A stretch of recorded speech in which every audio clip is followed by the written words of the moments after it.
Bonjour à tous, il est 15 h, ravi de vous retrouver pour ce journal dont voici les principaux titres. Et ce bilan donc du forum Chine-Afrique et proposition d'exploitation conjointe du port de Tadjoura, c'est dans un point de presse que vous entendrez le ministre des Affaires étrangères. Et en Israël, 3 Israéliens tués à la frontière avec la Jordanie, c'est ce que nous verrons en fin de journée.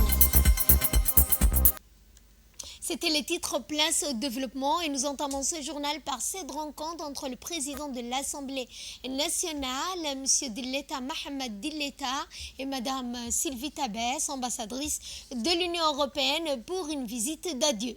Cette rencontre a été marquée donc par cette occasion pour les deux personnalités de discuter de plusieurs sujets d'importance durant leur entretien. Madame Sylvie Tabès et le président de l'Assemblée nationale ont abordé la situation géopolitique qui prévaut actuellement dans la région de la Corne d'Afrique, mettant en lumière les défis et les perspectives entre les deux pays. Cette visite d'adieu marque également la fin d'une mission diplomatique significative caractérisée par des relations bilatérales renforcées entre la République de Djibouti et l'Union européenne. Et cette interview du ministre des Affaires étrangères sur le résultat du sommet Chine-Afrique. Il y a quelques jours de cela s'est tenu le sommet 2024 du Forum sur la coopération sino-africaine, le FOCAC, un rendez-vous stratégique pour l'avenir des relations entre l'Afrique et la Chine. À cette occasion, nous avons rencontré le ministre des Affaires étrangères de la coopération internationale, Mahmoud Ali Youssouf, pour discuter des résultats de ce sommet. Le président de la République a participé à la tête d'une forte délégation au sommet du FOCAC. C'est comme ça que ça s'appelle. C'est le forum de partenariat entre l'Afrique et la Chine. Ce forum existe depuis 24 ans et il est renouvelé tous les 3 ans. Il y a un programme qui a été établi pour les 3 prochaines années, un plan d'action et une déclaration. Ce plan d'action aura cours entre 2025 et 2027. Les annonces qui ont été faites et les initiatives qui ont été proposées par le président chinois Xi Jinping tournent autour d'abord d'un montant qui a été annoncé, 50 milliards de dollars quand même, dont 29 milliards pour les prêts et afin de construire un certain nombre d'infrastructures sur le continent, 11 milliards sous forme de dons pour pouvoir justement aider les États africains à développer leur secteur agricole, secteur de l'éducation, secteur de la santé, etc. Et à peu près 10 milliards pour encourager les entreprises chinoises à investir sur le continent africain. Maintenant, sur le plan bilatéral, qu'est-ce que la République de Djibouti tire, n'est-ce pas, de ce partenariat avec la Chine? Et c'est l'objet de votre question. Ce qu'il faut savoir, c'est que Djibouti fait partie de ce qu'on appelle une route, une ceinture. L'initiative chinoise pour développer le commerce mondial. Djibouti est une étape importante dans le cadre de ce qu'on appelle aussi la route de la soie. Qu'est-ce que cela veut dire? Qu'il y a un certain nombre d'infrastructures qui doivent être développées pour pouvoir justement être un maillon, un chaînon important de cette, je dirais, initiative, une route, une ceinture. Quelles sont les infrastructures qui ont été développées ces dernières années pour pouvoir justement jouer ce rôle? D'abord, il y a eu le DMP, qui est un port de standard et de classe internationale, le port de marchandises, bulk. Nous avons développé le chemin de fer, une ligne de chemin de fer électrifiée entre Addis et Djibouti. Nous avons développé la zone internationale, n'est-ce pas, la zone franche internationale. Ce sont des infrastructures qui seront, je dirais, les soubassements et le fondement de ce partenariat que la Chine entretient avec Djibouti. Nous sommes en train de développer le port de Damerjok, qui est un nouveau terminal pétrolier. Nous avons déjà, grâce aux prêts chinois, développé le port minéralier du Goubet, qui a besoin d'être opérationnalisé pour l'exportation du sel. D'ailleurs, nous avons signé un accord pour pouvoir justement exploiter et exporter non seulement le sel et ses dérivés. À l'heure actuelle, il y a quand même la bromure qui est exportée.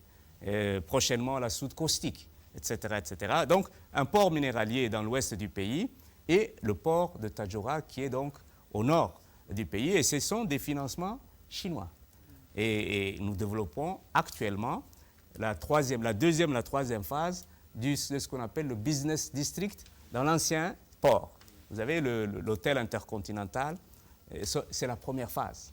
Et donc, la coopération entre la Chine et Djibouti est une coopération qui s'inscrit sur le long terme.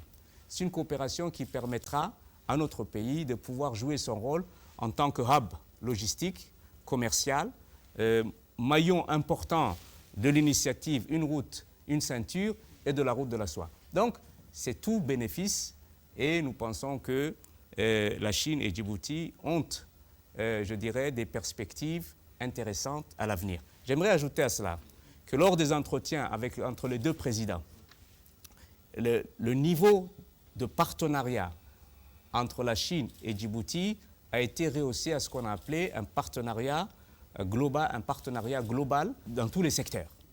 Et ce partenariat global rehaussé va ouvrir pour notre pays des perspectives nouvelles. Ceci pour la coopération et le partenariat avec la Chine. Maintenant, quoi de concret, vous allez me dire, dans le cadre des 10 initiatives qui ont été annoncées. Il y a par exemple des hôpitaux qui seront construits. Actuellement, l'hôpital de Tadjoura est en train d'être finalisé. C'est un financement sous forme de dons chinois. Il y a des équipes médicales qui travaillent à Djibouti. Et la Chine a annoncé plus de 1000, n'est-ce pas, projets pour le bien-être social, dont, n'est-ce pas, des hôpitaux, des cliniques, etc. Ils ont annoncé 2000 professionnels médicaux chinois qui vont être dispersés ou dépêchés sur le continent africain. Ils ont annoncé 20 projets d'infrastructures, n'est-ce pas, nouvelles en matière de services hospitaliers. Ils ont annoncé des aides alimentaires. Ils ont annoncé pour la sécurité mondiale des aides militaires, formation de police, formation des militaires. Ils ont annoncé l'envoi de 500 agronomes sur le continent. Vous voyez que la coopération entre l'Afrique et la Chine est une coopération tangible, qui a de la substance, et que notre pays s'est positionné pour être l'un des bénéficiaires de cette coopération. Pour cela, nous avons présenté des avantages comparatifs pour faire en sorte que Djibouti soit vraiment un maillon, un pachas obligé de la route de la soie. Je veux surtout vous parler de la spécificité des accords que nous avons signés avec la Chine. Vous savez que la Chine et Djibouti est le seul pays qui abrite une base logistique navale chinoise, donc le seul pays en Afrique. Donc à ce titre, nous avons quand même, il y a un caractère très spécifique du partenariat entre la Chine et Djibouti. Et dans la deuxième partie de ce point de presse, le ministre des Affaires étrangères de la coopération internationale, Mahmoud Ali Youssouf, a aussi abordé la question du port de Tadjoura et notamment la proposition de Djibouti à l'exploiter conjointement. Le ministre nous en dit plus sur les enjeux économiques et stratégiques de cette proposition. Nous l'écoutons. Le port de Tadjoura, comme le port de Damerjog, de Doralé, du Goubet, font partie du patrimoine national. C'est un patrimoine national qui ne sera nullement cédé à qui que ce soit. Il faut que les choses soient claires dans l'esprit des uns et des autres. Maintenant, c'est quoi notre stratégie commerciale? C'est quoi notre vision pour pouvoir continuer à faire fonctionner ces infrastructures? Quand nous avons investi dans tous ces ports, ce n'est pas pour les regarder pourrir, n'est-ce pas, au soleil. C'est pour les faire travailler et fonctionner, n'est-ce pas? Aujourd'hui, le port de Tadjoura ne reçoit qu'un bateau tous les 2 mois. On a investi plus de 60 millions de dollars dans le port lui-même. Nous avons investi plus de 110 millions de dollars pour le corridor jusqu'à Balho. Les salaires des employés du port de Tadjoura sont payés par le DMP. Est-ce que vous trouvez ça normal? Donc, nous avons un gouvernement qui réfléchit, un président qui donne les instructions et les orientations.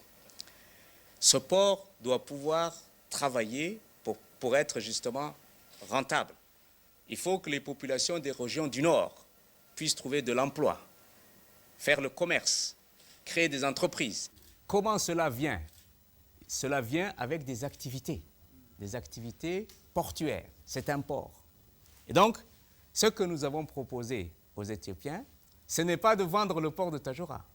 Il n'a jamais été question de céder ou de concéder ou de vendre le port de Tadjoura. Vous savez, l'exemple que nous avons vivant, c'est le chemin de fer.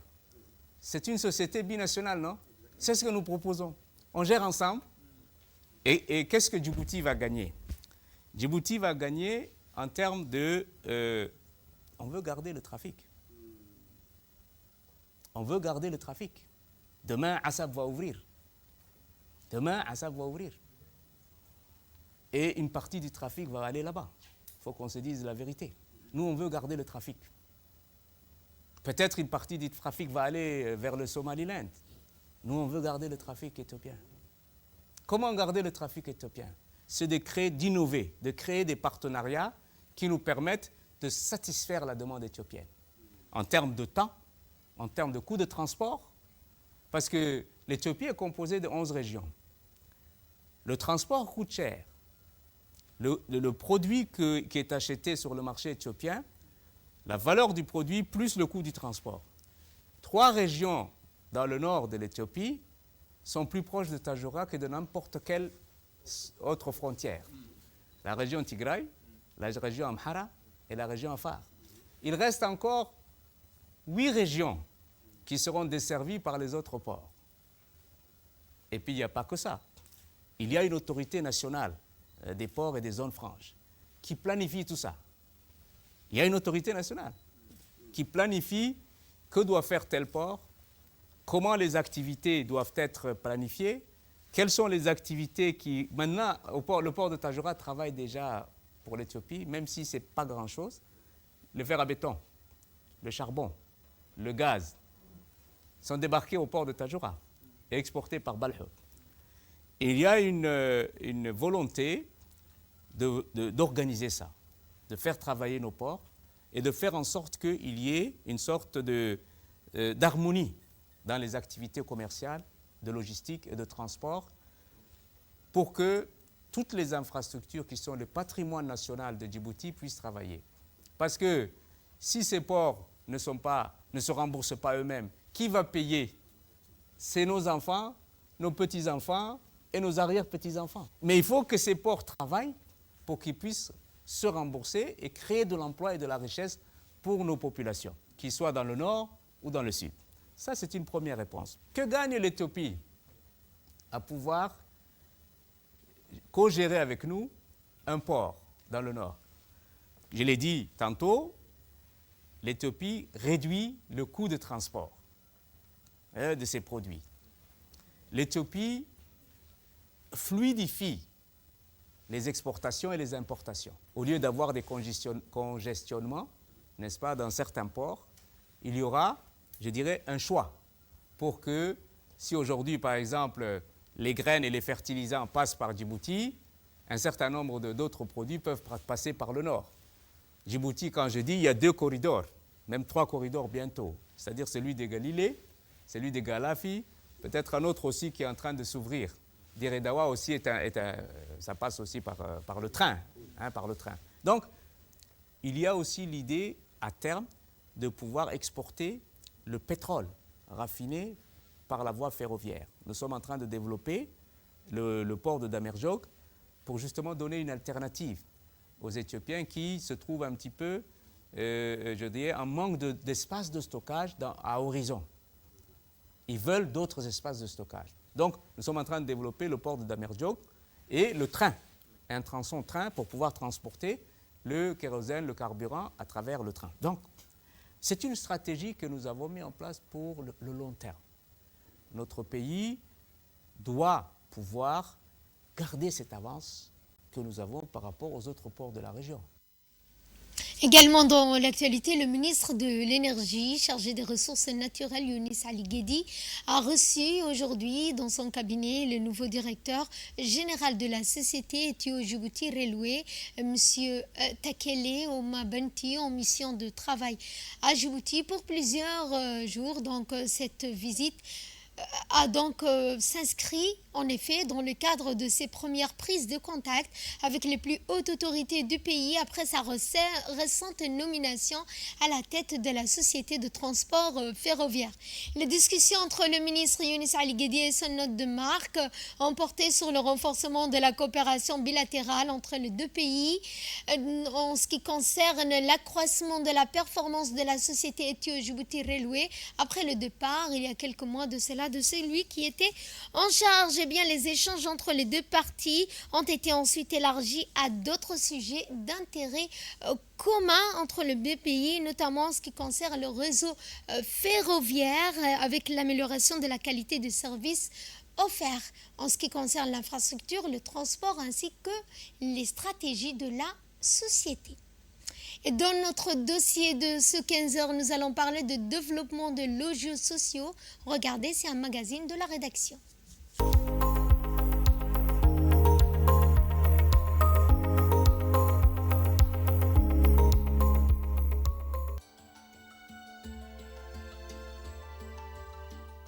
Djibouti, une ville en pleine expansion, se désengorge peu à peu grâce à des nouveaux projets de construction qui prennent place dans ses périphéries.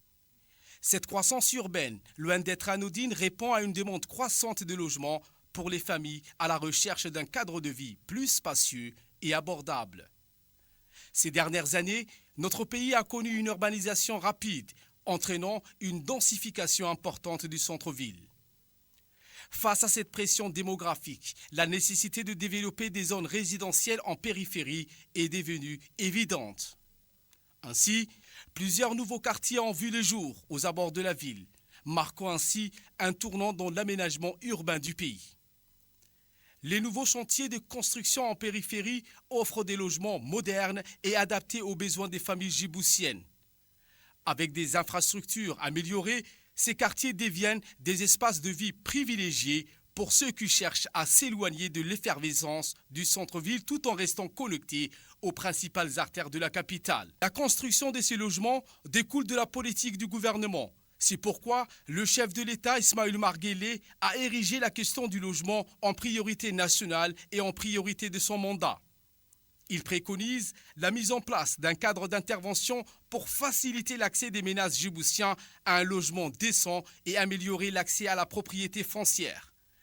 Depuis 2018, date du lancement de ce programme, de nombreux édifices érigés en logements sociaux sont sortis de terre à la périphérie de la capitale, atténuant ainsi le besoin au logement des Djiboutiens. Le chef de l'État a également lancé la fondation IOG pour que les ménages à faible revenu ne soient pas en reste du programme Logement décent.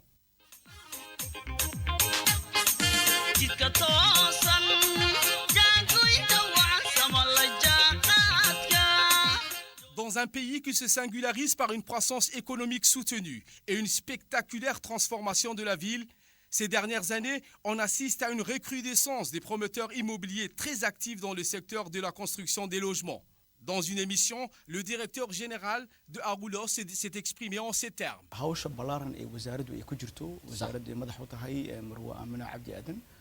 Pour répondre à la demande croissante au logement, nous avons mis une stratégie afin de répondre à ces demandes. Et pour cela, nous avons restructuré le cadre de travail et ceci a fait en sorte de faire appel au secteur privé pour répondre à ces demandes. À cela s'ajoute un changement de nom aux sociétés publiques en charge de la question des logements. L'on note le changement de nom, le Fonds de l'habitat en Aroulos et la société immobilière en SIAF. Après cela, la politique du gouvernement s'est axée sur la multiplication des logements sociaux sur les périphéries de la capitale qui répondent aux normes de paiement des familles à ménages moyens ou à faible revenu. Cette politique apporte des fruits. Le secteur privé y contribue également. Nous voyons la société Hamdani qui propose également aux ménages djiboutiens des villas et des appartements qui répondent à ces critères. Les logements sociaux poussent comme des champignons au jour d'aujourd'hui et ceci découle de la politique de logement décent à chaque Djiboutien initié par le chef de l'État, son Excellence Ismaël Omar Guelleh. Pour répondre à la demande croissante des logements, le secteur privé y participe également. Ils sont innombrables, mais nous ne focaliserons que ceux qui fournissent davantage en quantité et en qualité. C'est ce qui nous a amenés à nous diriger vers la société Al-Hamdani.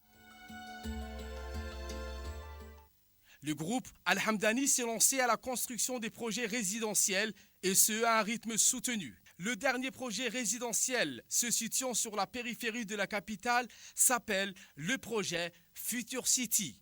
Le projet Future City offre une variété d'options de logement dans plus de 260 maisons de petite et moyenne taille et 300 appartements. Ce projet offre le prix immobilier le plus compétitif à Djibouti, rendant l'accession à la propriété aux familles djiboutiennes à revenus moyens et faibles. C'est un projet qui répond à l'acquisition d'un logement pour les familles à moyen et faible revenu. Nous avons commencé la première phase de 250 maisons. Chaque maison est extensible. La deuxième phase consiste à des appartements pour les jeunes mariés. Le mode de paiement est en cash et par la banque. Et ceci, en tant qu'Hamdani, ça nous encourage de redoubler d'efforts, voire le fonds de garantie à nos côtés. Nous pouvons qu'être stimulés par son aide. Pour de nombreuses familles, ces nouveaux quartiers représentent une véritable opportunité. Les logements, ils sont non seulement plus abordables, mais offrent également un cadre de vie plus serein, loin des bruits et de la congestion urbaine. En fait, moi, ça fait maintenant 4 mois que j'habite dans la cité. Auparavant, j'habitais au centre-ville. Et aussi, je tiens juste à souligner aussi que je suis le premier habitant de la cité, voyez-vous. Mais en fait, s'agissant en fait, du cadre de vie de la cité, je trouve quand même que c'est une cité très agréable dans la mesure, en fait, elle est située dans les hauteurs par rapport à la ville. Donc, en fait, le climat est plus agréable. On a du vent, en fait, qui nous provient du côté de Doralé. La ville aussi, en fait, la cité aussi surplombe Doralé, par ailleurs, voyez-vous. Donc, en fait, c'est plutôt agréable. C'est en face de Doralé, donc c'est vraiment très agréable. Et il fait, je dirais même qu'il fait bon d'y vivre, parce que l'après-midi, en rentrant du travail, moi, je peux me promener dans le coin sans être dérangé par les bruits des voitures, des choses comme ça, en fait. Donc, en fait, sur cette dimension-là, vraiment, c'est très agréable. C'est un coin qui me convient vraiment très bien. J'apprécie beaucoup, franchement, Annie, d'avoir aménagé dans cette cité, d'avoir acheté une maison auprès de cette société, en fait. La périphérie de Djibouti se transforme en une zone attractive pour les habitants cherchant à concilier confort, modernité et accessibilité. Ces nouvelles constructions ne sont pas non seulement une réponse à la densité urbaine croissante, mais elles représentent aussi une aubaine pour les familles en quête d'un meilleur cadre de vie.